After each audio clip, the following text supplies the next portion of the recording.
Have you ever been on a hike and felt like you were the only person for miles? It's an incredible feeling, but what if that feeling became a reality and you just disappeared? Today we're diving into 5 of the most insane stories of missing hikers I've ever heard. These aren't just news headlines, these are real people who went for a walk one day and didn't come back for years.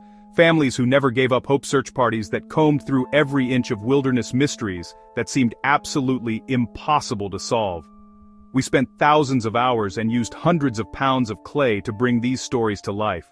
Every tree, every rock, every facial expression you're about to see has been handcrafted to pull you into these incredible true stories. I wanted to do this because these aren't just tales of getting lost, they are epic sagas of survival, hope, and the unbreakable human spirit. Chapter 1.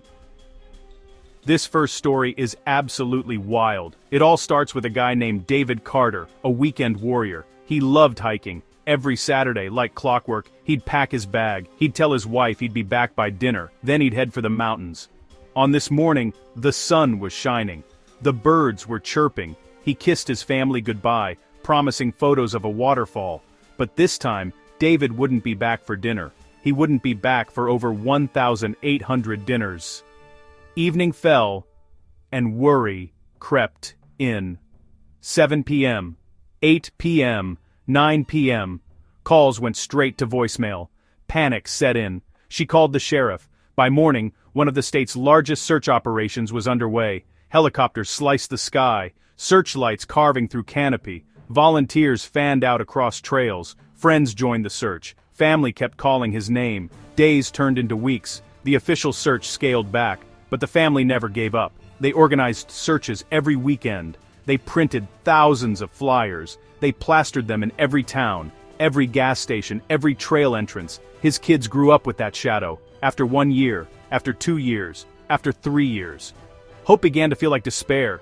The case went cold, a file in a cabinet. 5 years later, 2 geology students went off-trail to map rocks, miles from any marked path, almost inaccessible. Alex slipped. At the bottom, something metallic glinted. It wasn't a rock. It was a battered water bottle next to a tattered piece of backpack. The discovery reignited the case. Inch by inch they searched. A faded red jacket.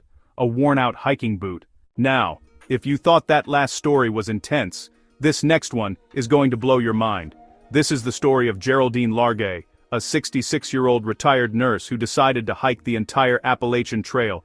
That's over 2,000 miles. She was tough, experienced, incredibly determined. She had been hiking for months, checking in with her husband George at pre-arranged points. But in July 2013, in a remote section of Maine, she missed a check-in, and then another. She had simply vanished.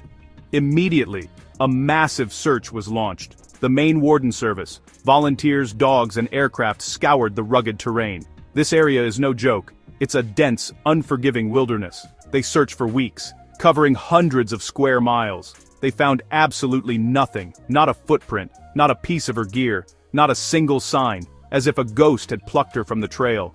Her husband, George, waited for days, then weeks, refusing to leave, hoping she'd emerge. The search was eventually called off, and the mystery deepened. For 2 years, the case remained frozen. The AT community mourned her as one of their own. Then, in October 2015, a logging crew surveying far from the trail entered a thicket nobody hikes through. They stumbled on a makeshift campsite, a collapsed tent, a tattered sleeping bag, a backpack, and inside, human remains. But here's the part that changes everything. Alongside her remains, investigators found a journal. It was her final message to the world. For 26 days, Geraldine had been alive, waiting for a rescue that never came. She'd stepped off trail for a bathroom break and couldn't find her way back. She was just miles from the trail and less than a mile from a logging road, but so hidden by dense forest she was invisible. Her journal detailed attempts to signal, dwindling supplies, and the realization she wouldn't be found. In her final entries, she wrote to George and Carrie, "When you find my body, please call my husband George and my daughter Carrie." It would be the greatest kindness. The discovery was a miracle, but a heartbreaking one. It answered the what, where, and how, and gave her family closure. She survived for weeks, eventually succumbing to exposure and starvation.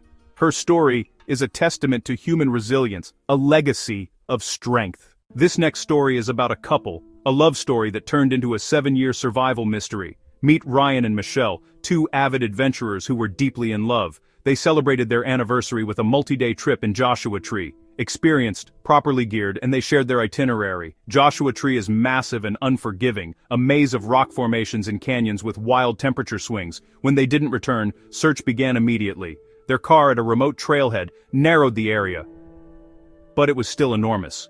Teams on foot, horseback, and in the air combed the desert. Nothing. Weeks turned into months. The official search wound down. Families organized private searches and kept the story alive, but the case grew colder. For 7 years, no leads, no evidence, only their locked car and questions. Then a ranger on routine patrol in the seldom-visited Lost Valley scanned a steep canyon and caught a flash of color. He climbed down. Closer now, a faded backpack, clothing wedged in a natural rock shelter, and then he saw them. In a small rock shelter, the remains of Ryan and Michelle, together, in a final embrace. They hadn't been separated. They sheltered from the elements. Dehydration and exposure had taken them. Forensics confirmed identities. The maze-like terrain likely disoriented them. They sought refuge and ran out of water. Their final act was to hold each other. For their families, grief and relief arrived together. This wasn't just about finding what was lost, it was finding a story of enduring love. Their moments weren't panic, they were togetherness. Their families finally laid them to rest and began healing. Even in tragedy, the bonds of love endure. They were found, together, forever.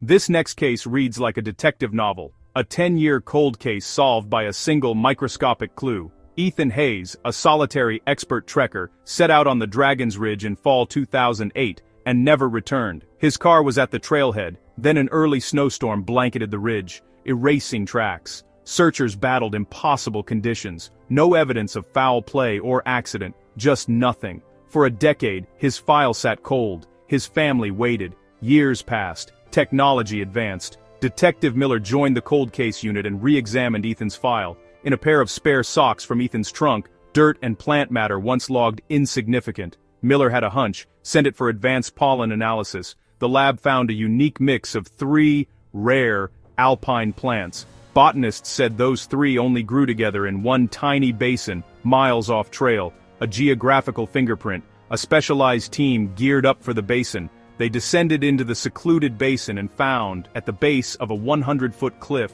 Ethan's remains, hidden by a decade of undergrowth. It was clear he'd taken a catastrophic fall. Early snow hit him. Remoteness kept him hidden for 10 years. The case was solved by microscopic pollen and a detective who wouldn't let it go. Forensic botany traced his final movements, giving his family answers. It was a procedural masterpiece, and Ethan's family could finally bring him home and lay him to rest. Our final story hits right in the heart. 16-year-old Jacob went on a day hike with friends on a normal Saturday. He said he'd jog ahead to a scenic overlook. He was fast. He did this often. But at the overlook, Jacob wasn't there. They waited, called his name, then called 911. The community response was massive. Hundreds searched. Nothing. Weeks passed. The search was called off. His family waited, prayed, refused to give up. 4 years of not knowing. Then, a miracle.